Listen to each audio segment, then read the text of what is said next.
Brother Dinakar గారు వచ్చారు. బ్రదర్‌కి ఈ సమయాన్ని అప్పగిద్దాము.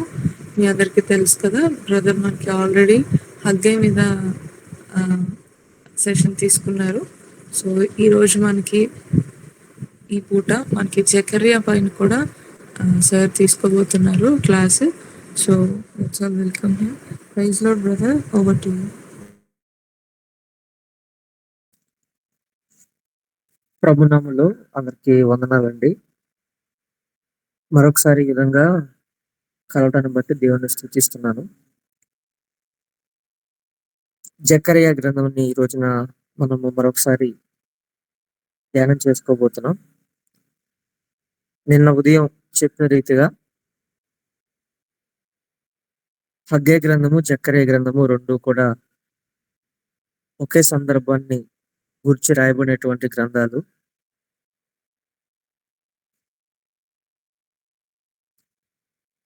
రెండిటి వెనకటువంటి చరిత్ర నేపథ్యం కూడా ఒకటే. ఈ చరిత్ర అంతా కూడా మనకు ఎజ్రా గ్రంథంలో కనబడుతుందనే విషయం కూడా మనం తెలుసుకున్నాం.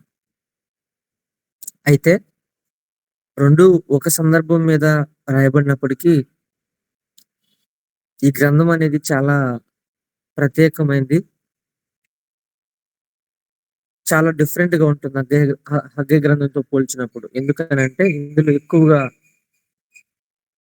మెస్సియాను గుర్చినటువంటి ప్రవచనాలు ఈ యొక్క గ్రంథంలో చాలా ఎక్కువగా కనబడతాయి.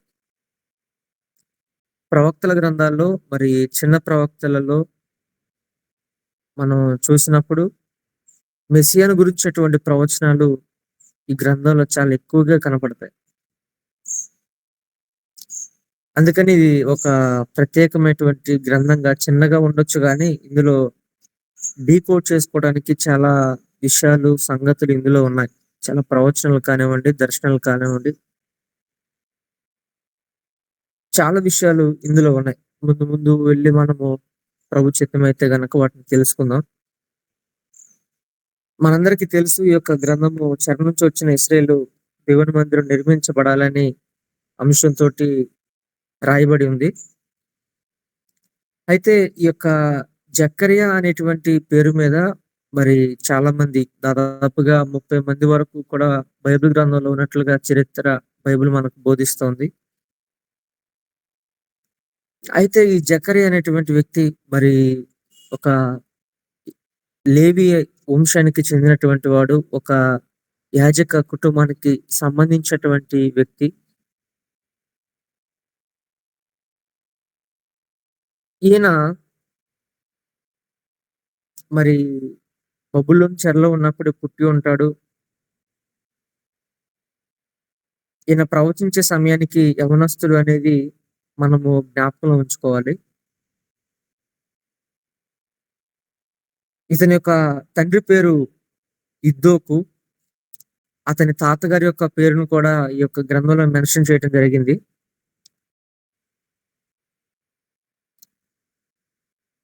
ఇతడు ఒక యాజక వంశానికి చెందినవాడు అనేటువంటి విషయం కూడా బైబిల్ మనకు బోధిస్తా ఉంది.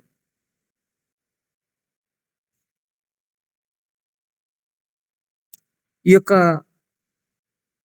గ్రంథం యొక్క విశిష్టత ఏంటి అని అంటే గనక, ప్రత్యేకత ఏంటి అంటే గనక చాలా గమనించుకోవాల్సింది. ఇందులో ఉన్నటువంటి ప్రవచనాలే ఈ యొక్క గ్రంథానికి విశిష్టంగా గొప్పగా కనబడుతూ ఉన్నాయన్నమాట. ఈ యొక్క గ్రంథము రాయబట్టం కూడా ఒక ప్రత్యేకంగా ఉంటుంది. మనకు దానియేలు, యెహెజ్కేలు, ప్రకటన గ్రంథాలు ఇవన్నీ కూడా మరి ప్రవచన గ్రంథాలు. కొంచెం మెస్సియాను గురించినటువంటి ప్రవచనాలు ఎక్కువగా మరి యొక్క గ్రంథంలో ఉంటాయి. అయితే దానియేలు కానివ్వండి, యెహెజ్కేలు కానివ్వండి, ప్రకటన గ్రంథం ఇవన్నీ కూడా మరి వేరే స్థలాల్లో, వేరే ప్రాంతాలు ఉండి రాయబడ్డాయి. దేవుని ప్రజల విషయమే రాయబడ్డాయి. కానీ ఈ యొక్క జకర్యా గ్రంథము ఏంటంటే, బబులోనులో పుట్టినటువంటి జకర్యా యోధా దేశంలోనికి వచ్చి ఈ యొక్క దర్శనాలను, ఈ యొక్క కళలను చూడటం కూడా మనం జ్ఞాపకంలో ఉంచుకోవాలి. ఈ జకర్యా మాత్రమే మరి యెరూషలేములో ఉండి దేవుని యొక్క దర్శనాలను, భవిష్యత్తును చూచినటువంటి వాడుగా మనము గుర్తుంచుకోవాలి. ఈ యొక్క గ్రంథం యొక్క ఉద్దేశం ఏంటి అని అంటే గనక, ఇది హగ్గై గ్రంథంలో చాలా సింపుల్ గా ఉంటుంది. అది ఏంటనంటే 4 సందేశాలు మాత్రమే ఉంటాయి. దేవుని ప్రజలు మందిరాన్ని నిర్మించాలని, కట్టబోయే మందిరంలో దేవుడు తన మహిమను అధికంగా ఉంచబోతాడని,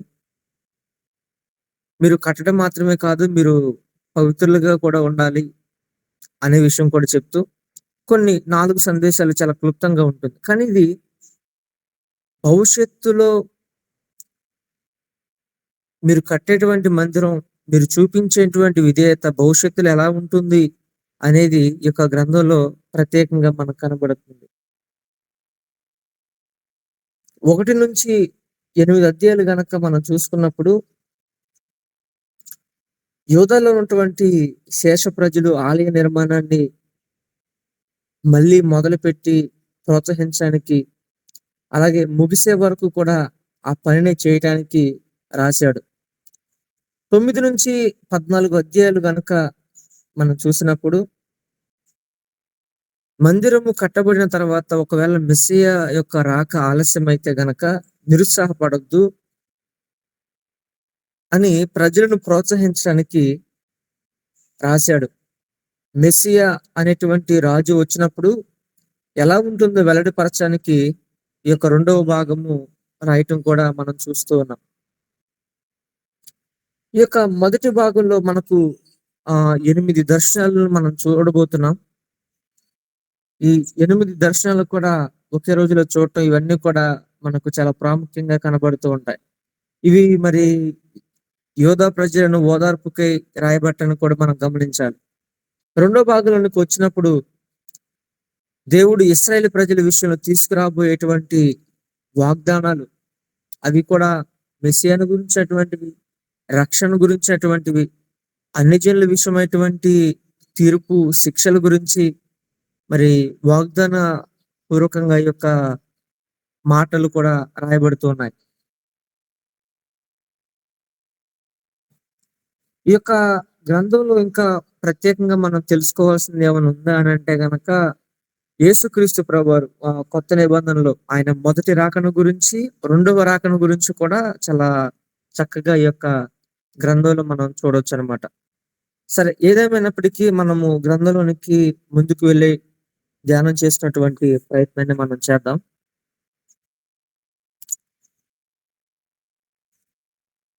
మొదటి అధ్యాయము 1-6 వచనాలు మనం చూసినప్పుడు, దీనికి గ్రంథకర్త యోధా ప్రజలకు పిలుపునిస్తున్నాడు. మందిరాన్ని నిర్మించటానికి పిలుపును ఇస్తూ ఉన్నాడు. యోధా ప్రజలు పశ్చాత్తాపము కలిగి దేవుని తట్టు తిరగాలని ఈ యొక్క భాగంలో మనం చూస్తున్నాం. అందుకని దేవుడు అక్కడ చాలా స్పష్టంగా అంటున్నాడు, మీరు నా తట్టు తిరిగిన యెడల నేను మీ తట్టు తిరుగుదునని సైన్యములకు అధిపతి యెహోవా సెలవిచ్చుచున్నాడు అని చాలా స్పష్టంగా అక్కడ రాయబడింది. యూదా జాతి పితరులు ఎవరైతే ఉన్నారో వారు ప్రవక్తల చేత వారికి హెచ్చరించబడినప్పటికీ, బోధించబడినప్పటికీ వారు తిరగలేదు, నా వైపు మలలేదు అని దేవుడు చెప్తూ, మీరు నా వైపు తిరగండి, మీరు మీ పితరుల వంటి వారే ఉండొద్దు అని దేవుడు ఇక్కడ ఒక హెచ్చరికతో, ఒక పిలుపుతోటి ఇక్కడ వారికి సందేశాన్ని ఇస్తూ ఉన్నాడు.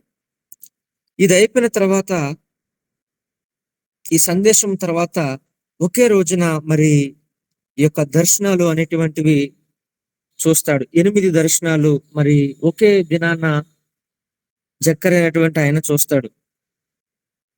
ఈ దర్శనాలు ఎప్పుడు చూశాడో కూడా రాయబడింది. దర్యావేషు ఏలుబడిలో 7వ వచనంలో ఉందండి. దర్యావేషు ఏలుబడి యందు 2వ సంవత్సరము సెబాటు అను 11వ నెల. సెబాటు అనేటువంటి ఈ నెల పేరు బబులోని దేశానికి సంబంధించినటువంటి పేరుగా మనం గమనించాలి. సెబాటు అనగా 11వ నెలగా మనం అర్థం చేసుకోవాలి. 24వ అంటే నవంబర్ నెల 24వ తేదీన ఈ యొక్క దర్శనాలు జకర్యాకు కలిగాయి అన్నమాట. ఇక్కడ ప్రాముఖ్యమైనటువంటి విషయం ఏంటంటే కొన్నిటిని మనం చాలా జాగ్రత్తగా గమనించాలి. హగ్గాయి 3 నెలలు ప్రవచించాడు. ఆగస్టు నెల, సెప్టెంబరు, అక్టోబరు, తర్వాత డిసెంబర్ నెలలో ఈ 4 నెలలు మరక్కడ హగ్గాయి ప్రవచించాడు. ఈ నవంబర్ నెలలో యెహోవా వాక్కు జకర్యాకు రావటం వల్ల జకర్యా ఈ కాలంలో దేవుని యొక్క వాక్కులను చూసి ఈ నెలలో పరిచర్య చేయటాన్ని కూడా మనం గమనించాలి. ఇద్దరు వయసులో తారతమ్యాలు ఉన్న వారికి కలిగినటువంటి ప్రత్యక్షతలు వేరైనా వారిరువురు కూడా ఒకే పని విషయమై వేరు వేరు విధానాలైనప్పటికీ ఇద్దరు కూడా ఒకే దాని గురించి వారు ప్రజలను ప్రోత్సహించడానికి కూడా మనం గమనించాలి.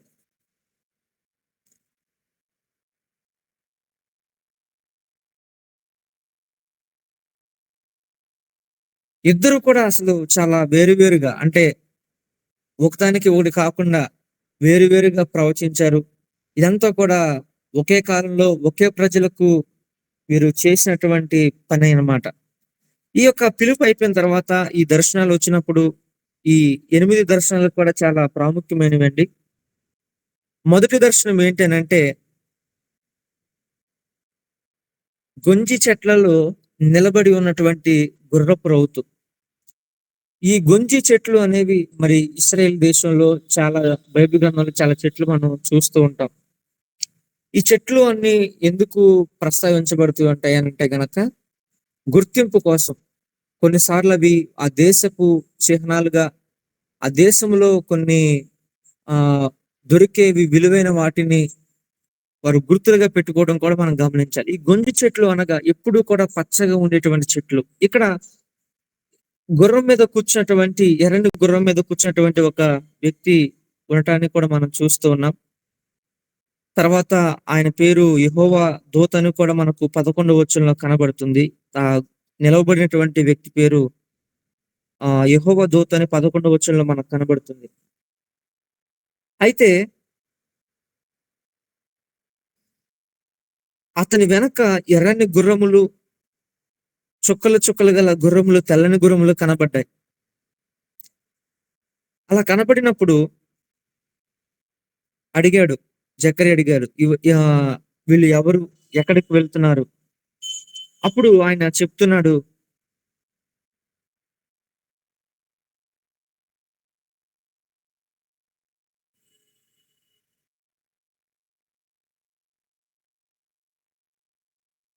ఇవి లోకమంతటా తిరిగి వచ్చినటువంటి గుర్రాలు. 15వ వచనంలో చెప్తున్నాడు, నిమ్మలముగా ఉన్న అన్యజనుల మీద నేను బహుగా కోపించున్నాను అనేటువంటి విషయాన్ని తెలియజేస్తున్నాడు. అంటే ఇవి దేశాలన్నిటిని కూడా తిరిగి వచ్చి అంతా కూడా శాంతితోనే ఉన్నాయి అనేటువంటి విషయాన్ని ఈ యొక్క గుర్రాలు మనకు ఈ యొక్క దర్శనంలో మనం చూస్తూ ఉన్నాం.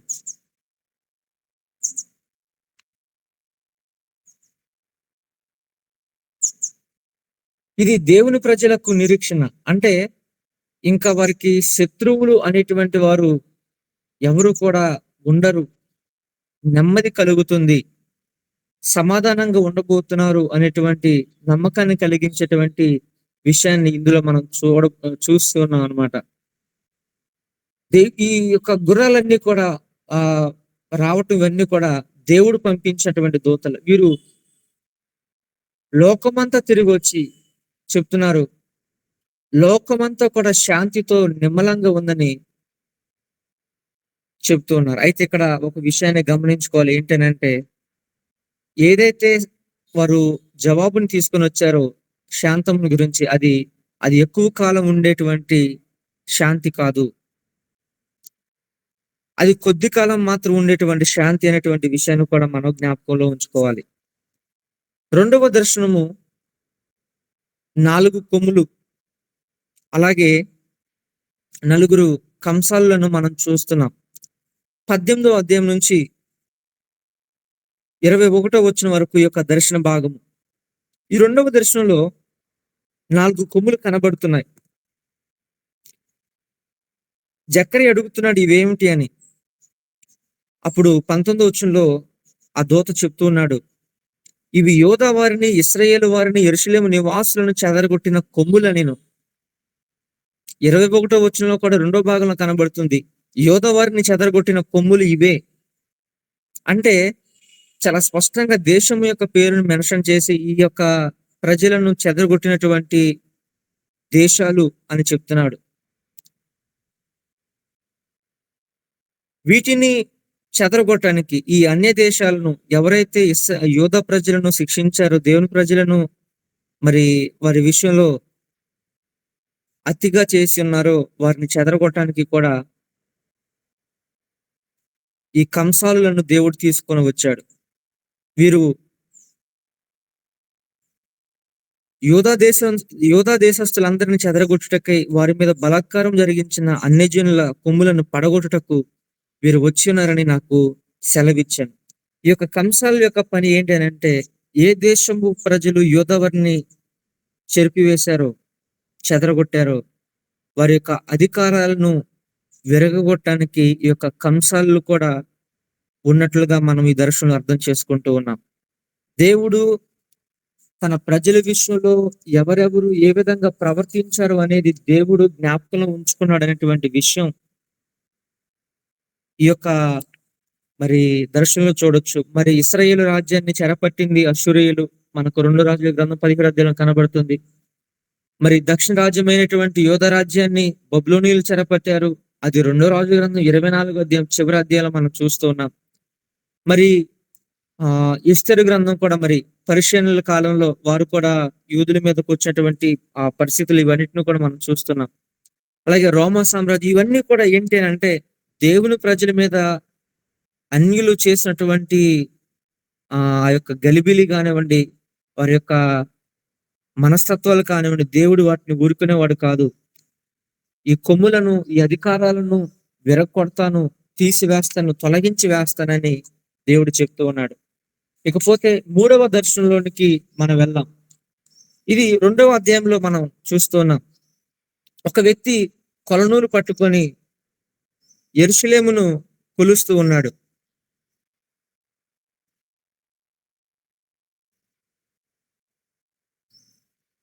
కొలనూలు పట్టుకొని యెరూషలేమును కొలవటానికి వెళ్తున్నాడు. కానీ ఆ యొక్క దాని అంతటినీ కూడా అక్కడ కొలవలేకపోతూ ఉన్నాడు అనమాట. యెరూషలేము కొలవబట్టం అనేటువంటి దాని గురించి బైబిల్ గ్రంథంలో మొత్తం 4 సార్లు రాయబడింది. ప్రకటన గ్రంథంలోను, జకర్యా గ్రంథంలో, యెహెజ్కేలు గ్రంథంలో ఇలాగా 4 సార్లు యెరూషలేము కొలవబడుతున్నట్లుగా రాయబడింది.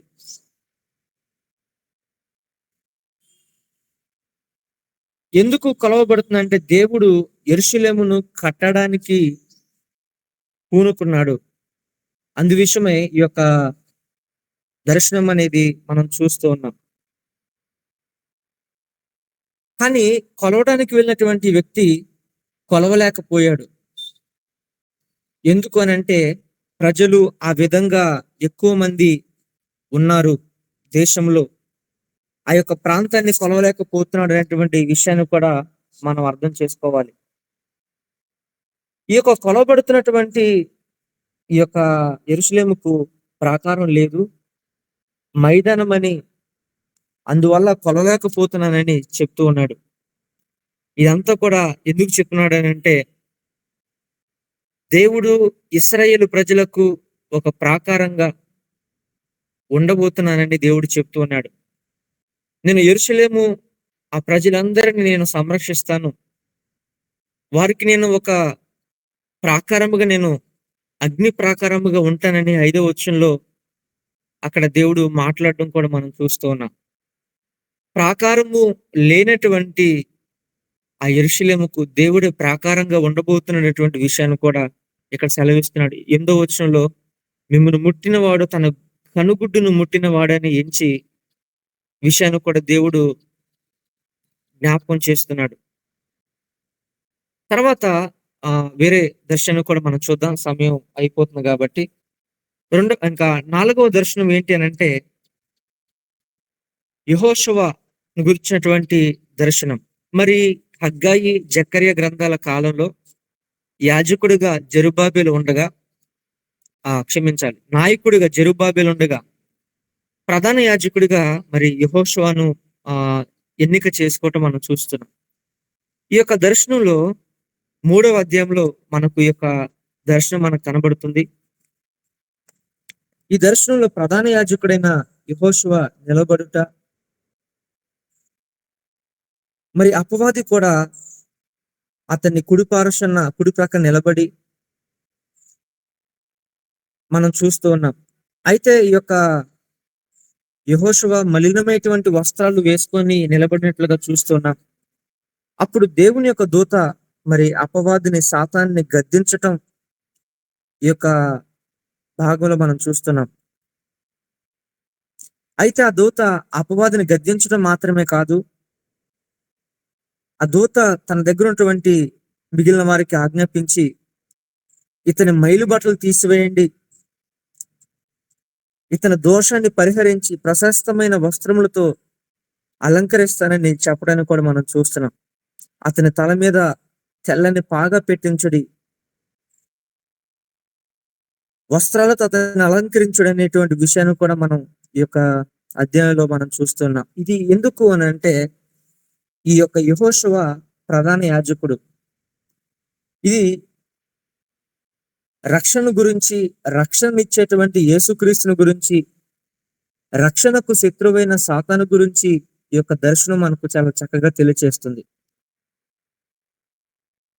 ఈ యొక్క యెహోషువ అనేటువంటి ఆయన బబులోను చెరనంతరం తిరిగి వచ్చినటువంటి మరి ఇశ్రాయేలులో ఉన్నటువంటి కొద్ది మంది ప్రజలకు యాజకుడిగా ఉన్నాడు.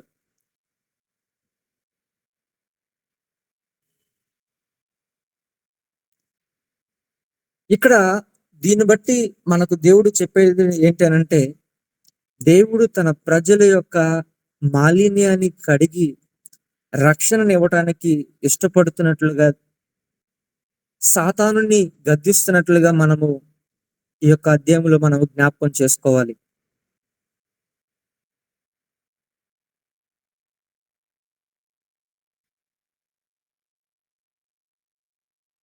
ఈ యొక్క యెహోషువ ఇశ్రాయేలు జాతికి ప్రతినిధిగా, సమాజం అంతటికి పక్షంగా మరి దేవుని యొక్క మందిరంలో మరి ప్రాయశ్చిత్త బలిని అర్పించేటువంటి పరిశుద్ధ స్థలంలోనికి ప్రవేశిస్తాడు. ప్రభువైన యేసుక్రీస్తు ప్రభువారు కూడా ఇదే విధంగా మన యొక్క పాపాలను కడగటానికి, లేదా ఇశ్రాయేలు ప్రజల యొక్క పాపాలను కడగటానికి ఆయన ప్రధాన యాజకుడిగా ఈ లోకానికి వచ్చినట్లుగా కూడా మనకు చూస్తున్నాం. ప్రజల యొక్క పాపాలను కడిగి వారిని పవిత్రపరిచేటువంటి పనిని ప్రభు తీసుకుంటాడు. ఇది రక్షణ ఇచ్చేటువంటి యేసుక్రీస్తును కూర్చున్నటువంటి దర్శనం అన్నమాట. 5వ దర్శనంలోనికి వెళ్ళినప్పుడు 4వ అధ్యాయంలో మనకు కనబడుతుంది దీపస్తంభము, 2 ఒలీవ చెట్లు.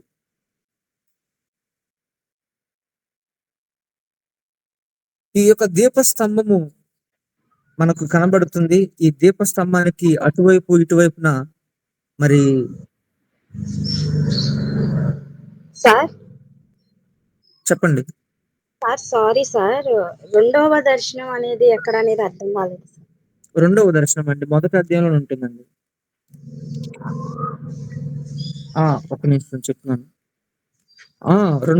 మొదటి అధ్యాయం 18వ వచనం నుంచి ఉంటుందండి.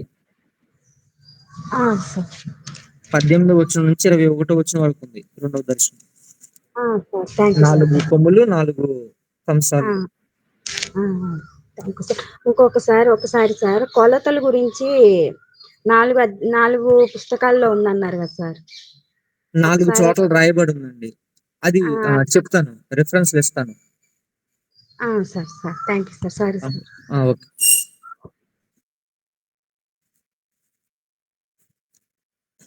ఓకే అండి. ఇప్పుడు దీపస్తంభము, 2 ఒలీవ చెట్లు. ఇక్కడ దేవుడు ఈ యొక్క దర్శనంలో చాలా చక్కగా మాట్లాడడం కూడా మనం చూస్తున్నాం. 3వ అధ్యాయము 1 నుంచి 7 వచనాలు, క్షమించాలి, 4వ అధ్యాయం మొదటి నుంచి కూడా ఈ యొక్క దర్శనం అనేది మనము చూస్తున్నాం. దీపస్తంభము, 2 ఒలీవ చెట్లు. ఈ ఈ యొక్క దీపస్తంభానికి 2 ఒలివ చెట్లు లింక్ అయి ఒక బంగారపు ఒక గొట్టము ద్వారాగా లింక్ అయి ఉన్నట్లుగా ఆ ఒలివ చెట్లో నుంచి ఒలివ నూనె నేరుగా ఆ యొక్క దీపంలోనికి రావటాన్ని మనం చూస్తూ ఉన్నాం. ఈ 2 ఒలివ చెట్లు మరి బైబిల్ కూడా చక్కగా చెప్పేసింది. జెరుబ్బాబెలుకు మరొక చెట్టు యెహోషువను సూచిస్తా ఉంది. వీరిద్దరూ కూడా దేవుని మందిరాన్ని గురించి, అలాగే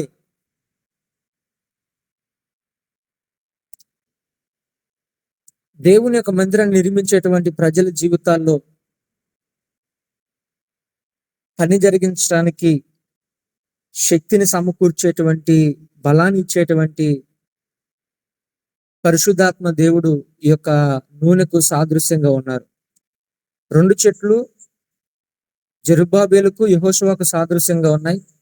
ఈ యొక్క ఒలివ నూనె పరిశుద్ధాత్మకు సాదృశ్యంగా ఉంది. వీరిద్దరూ కూడా మరి దేవుని యొక్క ఆత్మ నడిపింపును బట్టి ప్రజలోనికి వెళ్ళి ప్రజలను బలపరచటాన్ని, ప్రజలను ఆ విధంగా పనిలోనికి పురుకొల్పడాన్ని మనం చూస్తూ ఉన్నాం.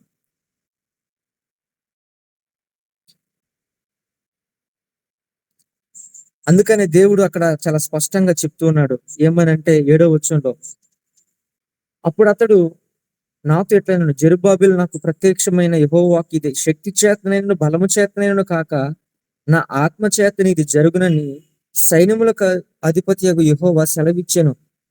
గొప్ప పర్వతమా, జెరుబ్బాబెలును అడ్డగించుటకు నువ్వు ఏమాత్రపు దానవని, నువ్వు చదునగు భూమి వగదు అని అక్కడ చెప్తున్నాడు. కృప కలుగును గాకని మనం చూస్తూ ఉన్నాం. ఎందుకనంటే శక్తి చేత, బలము చేత, శారీరక బలమే కాదు, అది సైన్య బలమే కాదు, రాజ్య బలమే కాదు, ఈ ఏవి కూడా దేవుని పని జరిగించలేవు. దేవుని పని ఆత్మశక్తి మీద ఆధారపడి జరుగుతుంది. ఇశ్రాయేలు ప్రజలు విడిపింపబడినప్పుడు ఏ ఆత్మ వారిని నడిపించిందో, ఏ ఆత్మ కాపుదల్లో వారు ఉన్నారో, ఇక్కడ కూడా ఆయన యొక్క మందిరాన్ని నిర్మించడానికి దేవుని యొక్క ఆత్మ అనేది అవసరం అనేటువంటి విషయాన్ని, ఆత్మ నడిపిస్తాడు అనేటువంటి విషయాన్ని మనం చూస్తూ ఉన్నాం. తర్వాత 5వ అధ్యాయము 1-4 వచనాలు మనం చూసినప్పుడు ఇక్కడ మరొక దర్శనాన్ని మనం చూస్తూ ఉన్నాం. ఈ యొక్క దర్శనము 6వ దర్శనము. ఈ యొక్క దర్శనంలో ఎగురుతున్నటువంటి ఒక పుస్తకాన్ని మనం చూస్తున్నాం. ఎగురుతూ ఉన్నటువంటి ఒక పుస్తకాన్ని, ఇది 5వ అధ్యాయం 1-4 వచనాల్లో మనకు కనబడుతూ ఉంది.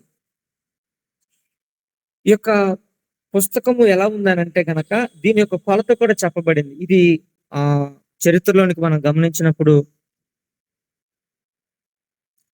ప్రత్యక్ష గుడారము యొక్క కొలతలు ఎలాగైతే ఉన్నాయో అదే విధమైనటువంటి కొలతలు, 10 మూరల 20 మూరల పొడవు, 10 మూరల వెడల్పు అనేటువంటి విధానాన్ని మనం గమనించాలి. అయితే ఈ యొక్క పుస్తకము ఎగురుతూ అబద్ధికులను, అలానే దొంగతనం చేసినటువంటి వారిని పట్టుకొని శిక్షిస్తున్నట్లుగా మనం చూస్తున్నాం. 3వ వచనంలో చాలా స్పష్టంగా రాయబడి ఉంది, ఇది భూమి అంతటి మీదకి బయలు వెళ్ళు శాపమే.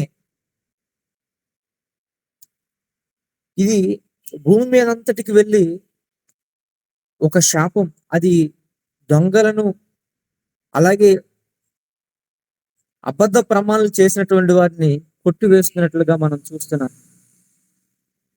ఈ యొక్క దర్శనం ద్వారా దేవుడు చెప్పేది ఏంటంటే, పాపం చేసినటువంటి వారికి తగిన శిక్ష ఉంటుంది, దేవుడు ప్రతి పాపమును చూస్తున్నాడు అనేటువంటి విషయాన్ని కూడా మనం గమనించాలి.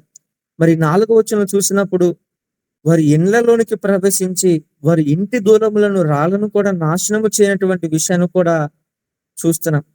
అది దొంగల ఇండ్లలోను, అబద్ధ ప్రమాణం చే వారి ఇండ్లలోను ప్రవేశించి వారి ఇండ్లలో ఉండి వాటి దూలములను రాళ్లను నాశనము చేయను. దేవుడు చెప్పేది ఏంటంటే పాపమునకు తగిన శిక్ష ఉందని తెలియజేస్తుంది దర్శనము. 2 పాపాల గురించి చెప్తూ ఉంది. ఈ 2 పాపాలు దేవుని తీర్పుకు కారణమవుతాయి. కాబట్టి దీని విషయంలో కూడా జాగ్రత్తగా ఉండాలని చెప్పడాన్ని మనం చూస్తున్నాం. 7వ దర్శనంలోనికి మనం వెళ్దామండి.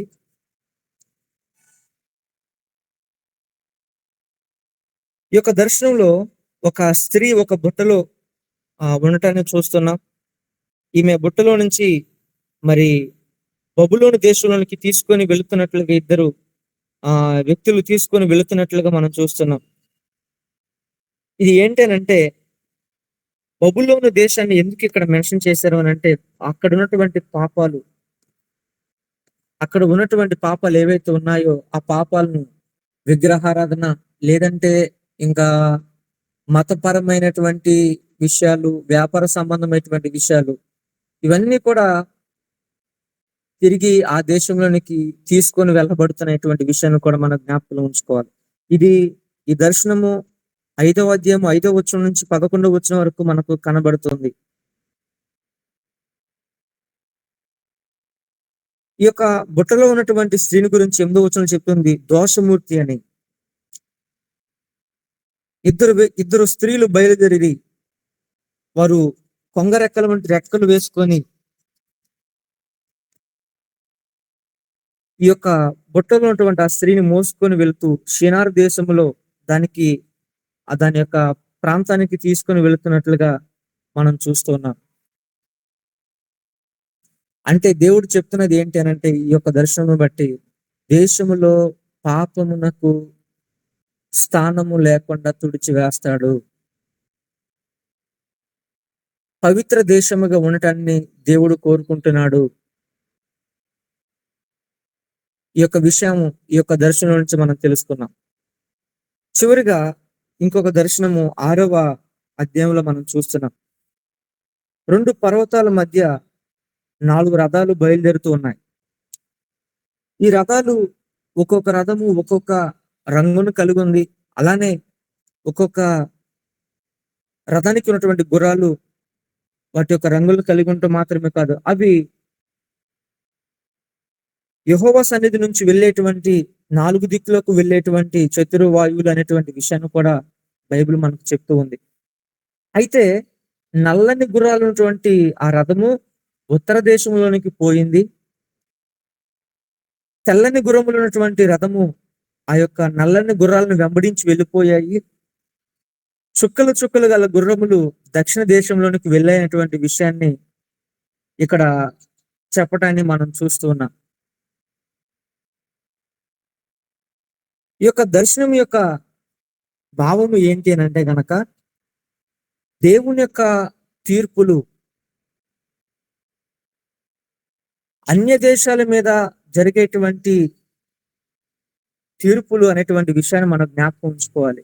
ఉత్తర దిక్కు అనగా బబులోను దేశం, ఉత్తర వైపు నుంచి వచ్చింది బబులోనీయులు. దక్షిణ దేశంలో ఉన్నది మరి ఐగుప్తు అనేటువంటి దేశము. వీటిని మనం జ్ఞాపకం ఉంచుకోవాలి. దేవుడు అన్య దేశాల మీదకు తన తీర్పును పంపించబోతున్నాడు. ఇవన్నీ కూడా యెరూషలేమును పునరుద్ధరించడానికి, యెరూషలేమును తిరిగి కట్టడానికి వాగ్దానాలతో కూడినటువంటి ప్రవచనాలుగా మనం జ్ఞాపకం చేసుకోవాలి. ఇదే అధ్యాయంలో 9 నుంచి 15 వచనాలు మనం చూసినప్పుడు ఇక్కడ ప్రధాన యాజకుడైనటువంటి యెహోషువకు మరి చెరలోంచి విడిపించబడినటువంటి కొంతమంది అతనికి కిరీటాన్ని చేసి అతని తల మీద పెట్టాలని చెప్తున్నాడు. ఈ యెహోషువ ప్రభువైన యేసుక్రీస్తు ప్రభు వారికి సాదృశ్యంగా ఉన్నాడు. ఇతడు ఒక ప్రధాన యాజకుడు. ఎందుకు కిరీటం చేసి పెట్టమన్నాడు? వారు బబులోను నుంచి వచ్చినటువంటి ఆ బంగారం చేత ఆ కిరీటాన్ని చేసి అతని యొక్క తల మీద పెట్టాలి. ఎందుకు అని అంటే వారు దేవునికి రాబోతున్న మెస్సియాకు విధేయత చూపించడం గురించి యొక్క దర్శనాన్ని లేదా ప్రవచనాన్ని మనం చూస్తూ ఉన్నాం. ఎందుకు అని అంటే విధేయత, దీవెనలు విధేయత ద్వారానే వస్తాయి. మెస్సియా అయినటువంటి రాజు మీ దగ్గరకు వచ్చినప్పుడు ఆయన మీరు రాజుగా స్వీకరించాలి, అది విధేయత. కానీ మనం చూసినప్పుడు ప్రభువైన యేసుక్రీస్తు ప్రభు వారు మెస్సియా ఈ లోకానికి వచ్చినప్పుడు వారు ఆయన తృణీకరించినట్లుగా ముందు అధ్యాయంలో మనం చూస్తున్నాం. దీవెనలు విధేయతల ద్వారానే వస్తాయి.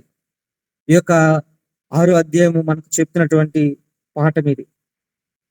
ఇకపోతే 7వ అధ్యాయము 8వ అధ్యాయము ఇంతటితోటి 6 అధ్యాయాల్లో 8 దర్శనాలు అయిపోయాయండి. 7వ అధ్యాయం 8వ అధ్యాయంలో కొన్ని మరి సమస్యల విషయమై ఇక్కడ ఆచారాల గురించి, సాంప్రదాయాల గురించి, ఉపవాసాల గురించి ఇక్కడ మనం చూస్తున్నాం. బబులోను మరి చెరపట్టబడిన తర్వాత వీరు కొన్ని 5వ నెలలో 7వ నెలలో ఉపవాసం ఉండటం అనేది అలవాటు చేసుకున్నారు. దాన్ని జ్ఞాపకం చేసుకొని యెరూషలేము నాశనం చేయబడిన దాన్ని జ్ఞాపకం చేసుకొని ఆ దినాన్ని ఉపవాసంగా వారు ఆ ఆచరిస్తున్నారు. ఇది బైబిల్ ఏం చెప్పలేదు, కానీ వారు జ్ఞాపకం ఉంచుకొని చేస్తున్నది. ఇది ఆరంభంలో చేసినప్పుడు కొంచెం యథార్థంగానే కనిపిస్తుంది. ఆ దుఃఖము, ఆ నిజమైన పశ్చాత్తాపము, వారు బుద్ధి తెచ్చుకున్నటువంటి విధానం కనపడుతుంది. కానీ ఇది రాను రాను సంవత్సరాలు గడుస్తున్న కొలది ఇది ఒక ఆచారంగా మారిపోయింది. మరి బేతేల్లో ఉన్నటువంటి మరి ప్రజలు వచ్చి, బేతేల్లో ఉన్నటువంటి యూదులు, అంటే ఇది ఇశ్రాయేలు దేశానికి ఒక ఆరాధన కేంద్రం. యెరూషలేము యూదా దేశానికి ఆరాధన కేంద్రం అయితే బేతేలు అనేది ఇశ్రాయేలు రాజ్యానికి ఆరాధన కేంద్రంగా ఉండేది. అక్కడ ఉన్నటువంటి ప్రజలు యాజకుల దగ్గరకు వచ్చి యాజకులకు విన్నవించుకుంటున్నారు, మరి ఈ యొక్క ఉపవాసం దినము మేము చేయాలనుకుంటున్నాము అని అంటే, చేయాల వద్దని అడుగుతున్నప్పుడు అతడు చెప్తున్నది ఏంటనంటే, మీ హృదయాలు యథార్థంగా లేనప్పుడు నువ్వు చేసేవి లెక్కలోనికి రావు అని అక్కడ ఒక పాఠంగా దేవుడు చెప్తున్నాడు. మీ పొరుగు వారితో మీరు మంచిగా వ్యవహరించండి. వస్త్రహీనుల విషయంలో, విధవరాండ్రుల విషయంలో, అనాథల విషయంలో మీరు పట్టింపు కలిగి ఉండండి. తోటి మనుషులతోటి మీరు సరైనటువంటి సంబంధాలు పెట్టుకోండి అని అక్కడ వారిని చేస్తున్నాడు. అంత మాత్రమే కాదు, ఈ యొక్క ఒక వాగ్దానాన్ని కూడా అక్కడ ఇస్తున్నాడు. అదేమనంటే, మీ దుఃఖ దినాలు ఏవైతే ఉన్నాయో, ఏ యెరూషలేము నాశనం చేయబడిందని మీరు ఈ విధంగా ఆచరిస్తున్నారో, ఆ దినాలన్నింటినీ కూడా మెస్సియా వచ్చినప్పుడు పండుగ దినాలుగా మారుస్తాడు అనేది ఇక్కడ మనం చూస్తున్నాం. చూడండి, నేను ఆ వచనాన్ని చూపిస్తాను. ఇది మన అందరికి తెలుసు అనుకుంటాను, మరి చర్చిలో మనం ఎక్కువగా వింటాం. చూడండి, 8వ అధ్యాయం 3వ వచనంలో అక్కడ, నేను సీయోను నద్దకు వచ్చి మరలా యెరూషలేములో నివాసం చేయుదును. దేవుడు యెరూషలేమును మరలా కట్టబోతున్నటువంటి విషయాన్ని ఇక్కడ మనం గమనించాలి. దేవుడు యెరూషలేమును తీసుకుంటాడు, యెరూషలేములోనికి వస్తాడు, యెరూషలేమును మరలా పునరుద్ధరిస్తాడు, మరలా కడతాడు. అందులో ఉన్నటువంటి వృద్ధులకేంటి, పిల్లలకేంటి ఎటువంటి హాని కూడా కలగదు, సంతోషంగా ఉంటుంది అనేటువంటి విషయాన్ని ఈ యొక్క 8వ అధ్యాయంలో మనం చూస్తున్నాం. 7వ అధ్యాయంలో ఉపవాసం గురించి, 8వ అధ్యాయంలో యేసుక్రీస్తు ప్రభువారు మరి యెరూషలేమును మరలా కట్టబోయేటువంటి రాజ్యం గురించి మనం చూస్తూ ఉన్నాం.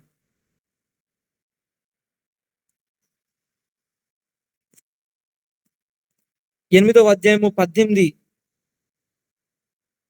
19, 20 వచనం మనం చూసినప్పుడు అక్కడ దేవుడు చెప్తున్నాడు, మీ ఉపవాస దినాలు ఏవైతే ఉన్నాయో వాటన్నిటిని కూడా నేను పండుగ దినాలుగా మారుస్తానని దేవుడు చెప్తున్నాడు.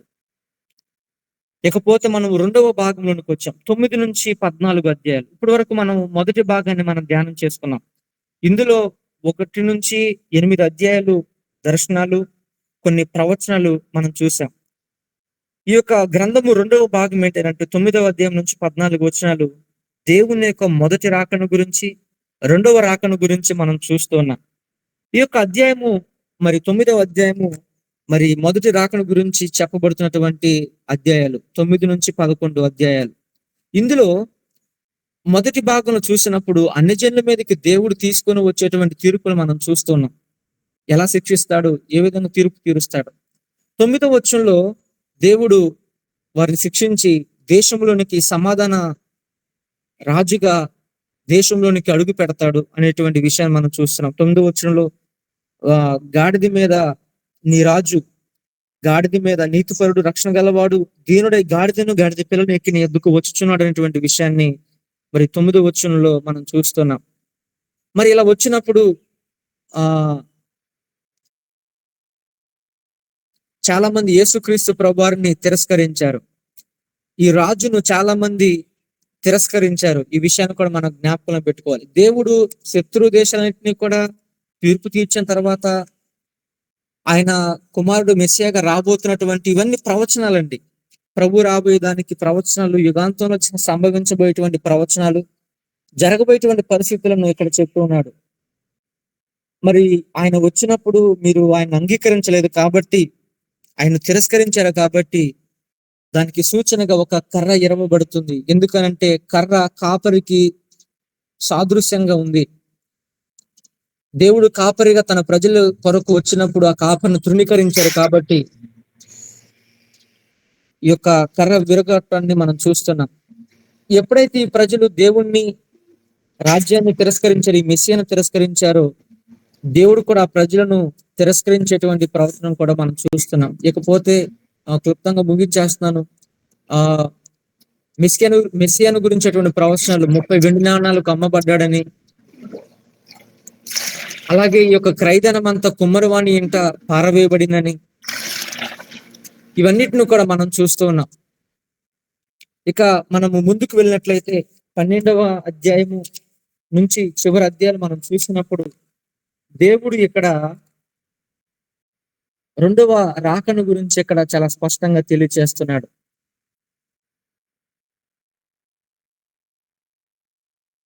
ఈ యొక్క రెండవ రాకడలో దేవుడు తన దేశంలో ఉన్నటువంటి దుర్మార్గత అంతటినీ కూడా దూరపరిచి ఆ దేశాన్ని కడుగుతాను, ఆ దేశాన్ని ఆ మంచిగా చేస్తాను అని దేవుడు చెప్తూ ఉన్నాడు. ఇవన్నీ కూడా ప్రవచనానికి సంబంధించినటువంటి విషయాలు, యుగాంతంలో సంభవించబోయేటువంటి విషయాలు. ఇవన్నిటిని కూడా మనము జ్ఞాపకంలో ఉంచుకోవాలి. ఈ యొక్క రెండవ రాకడ గురించినటువంటి సందర్భాలు ఇశ్రాయేలు ప్రజలు మెస్సియాను చూసి ఏడుస్తారు. 12వ అధ్యాయము 10వ వచనం 14వ వచనం భాగాల్లో యేసు ప్రభు తిరిగి వచ్చినప్పుడు ఇశ్రాయేలు చివరిగా తమ రాజును గుర్తించినప్పుడు ఈయన చంపామని వారందరూ కూడా ఏడుస్తారంట. తర్వాత హరిమెగిద్దోన్ యుద్ధం, ఆ యుద్ధం గురించి కూడా ఈ యొక్క దాంట్లో రాయబడింది.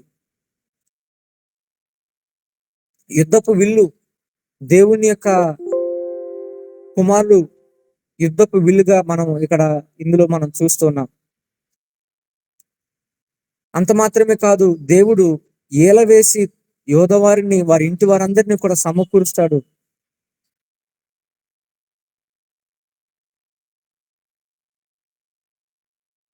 తన ప్రజల్లో ఎవరైతే ఆయనకు తన మాట వినలేదో, ఎవరు దేవుని రాజ్యములో మరలా నిర్మించబోయేటువంటి రాజ్యములో పాపం చేస్తున్నారు, అటువంటి వారికి దేశంలో స్థానము లేదు, వారిని శిక్షిస్తాను అని దేవుడు జ్ఞాపకం చేస్తున్నాడు. వీటన్నిటిని బట్టి మనం జ్ఞాపకం ఉంచుకోవాల్సింది ఏంటంటే, రెండు భాగాల ద్వారాగా దేవుడు యెరూషలేమును నిర్మించాలనుకుంటూ ఉన్నాడు. నిర్మించినటువంటి ఆ దేవాలయంలో మరి కాపరి మెస్సియా రాక కోసం వారు ఓపికతో, నిరీక్షణతో ఉండాలి. ఆ మెస్సియా వచ్చినప్పుడు ఆ యొక్క దేశము కట్టబడుతుంది. కట్టబడేటువంటి ఆ దేశంలో ఆయన నియమాలు, ఆయన క్రమము కొనసాగాలి. ఆయన దేశంలో ఎవరు అక్రమం చేసినా, ఎవరు పాపం చేసినా సరే, వారు ఇశ్రాయేలు ప్రజలైనప్పటికీ వారికి తీర్పు తీర్చబడుతుంది. వారిని వెలివేస్తాను. నా దేశంలో, నేను స్థాపించబోయేటువంటి దేశంలో పాపమునకు చోటు ఉండదు. నేను రాజ్యం వెళ్ళబోయేటువంటి దేశంలో వృద్ధులకే గాని, పిల్లలకే గాని అక్కడ సమాధానం ఉంటుంది, సమాధానం ఉంచుతాను, నా తోడు వారికి ఉంటుందని దేవుడు వారికి ఒక వాగ్దాన సందేశంగా తెలియచేస్తున్నాడు. ఈ జకర్యా గ్రంథమును బట్టి దేవుడు ఇశ్రాయేలు ప్రజలను పునరుద్ధరించాలని, మరలా వారందరూ కూడా దేవుని రాజ్యంలో ముందుకు కొనసాగాలని, ఆయన వచ్చేంత వరకు కూడా నిరీక్షణతో ఉండాలని, వచ్చినప్పుడు విధేయత చూపించాలని, ఆయన రాజ్యంలో భయభక్తులతో ఉండాలని దేవుడు కోరుకుంటూ ఉన్నాడు. చాలా విషయాలు చెప్పుకుంటే ఇంకా ప్రవచనాలు చాలా డీప్ గా వెళ్ళొచ్చు, కానీ అవన్నీ కూడా ఇప్పుడు అవసరం లేనట్లుగా నాకు అనిపించి ఇంతటితోటి ఈ యొక్క సెక్షన్ ని నేను ముగించేస్తున్నాను. ప్రైజ్ లార్డ్ మాస్టర్ గారు, సారీ ఫర్ డిస్టర్బెన్స్. ఎనిమిదవ దర్శనం ఒకసారి రిపీట్ చేయరండి. 8వ దర్శనం అండి, ఇది 4 రథాలు, 2 పర్వతాల మధ్యలో నుంచి 4 రథాలు వెళ్తాయండి. 6వ అధ్యాయంలో మనకు కనబడుతుంది. 2 పర్వతాల మధ్య నుంచి 4 రథాలు వెళుతున్నట్లుగా మనం చూస్తున్నాం. అందులో 2 రథాలు ఉత్తర దిక్కుకు వెళ్తున్నాయి. దక్షిణ దిక్కుకు ఒక రథం వెళ్ళింది. ఈ రథాలు ఎటు అంటే ఎందుకొరకు వెళుతున్నాయనే విషయం అవగాహన ఉంది కానీ, ఎక్కడెక్కడికి వెళ్ళాయి, ఏమేమి చేస్తాయనేది మాత్రం మనకు అవగాహన లేదు. Bible చెప్పలేదది.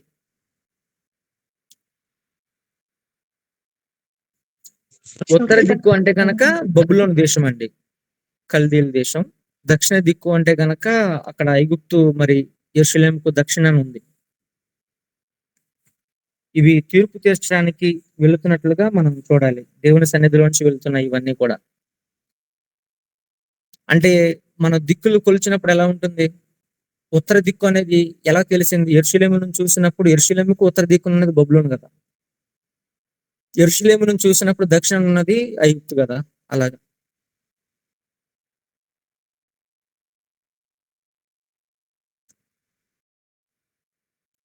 Hello! Thank you so much brother. Praise the Lord. And ఇప్పటి వరకు మీ యొక్క విలువైన సమయాన్ని, అదేవిధంగా జ్ఞానాన్ని దేవుని కృపను బట్టి నాతో పంచుకోవడానికి దేవుడు ఇచ్చినటువంటి అవకాశం బట్టి ఆయనకి వందనాలు. అలాగే మీకు కూడా వందనాలు. ఎవరికైనా ఏమన్నా సందేహాలు ఉంటే మీరు ఈ సమయంలో మాట్లాడండి. Because this is a prophetic book కాబట్టి ఇందులో ప్రవచనాలు ఎక్కువ ఉంటే మీకు ఏదైనా ఎక్కడైనా అర్థం కాకపోయినా మీరు మాట్లాడవచ్చు. దయచేసి ఈ సమయం మీకు. సార్ కొలతల గురించి ఎక్కడ ఏ అధ్యాయంలో ఉందో చెప్తా అన్నారు.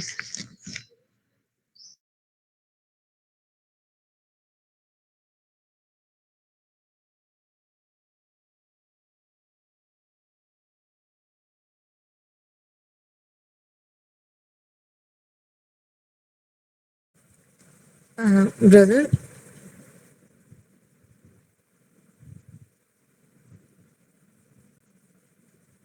దినకర్ గారు ఉన్నారండి? సిస్టర్ చెప్పండి సిస్టర్. అది కొలతల కోసం అడిగారు. అది చెప్తున్నానండి. ఈ ప్రకటన గ్రంథం 11 అధ్యాయము 1-2 వచనాలు అక్కడ ఉంది. యెహెజ్కేలు గ్రంథము 40 అధ్యాయంలో కూడా 3-5 వచనాల్లో మనం చూస్తున్నాం.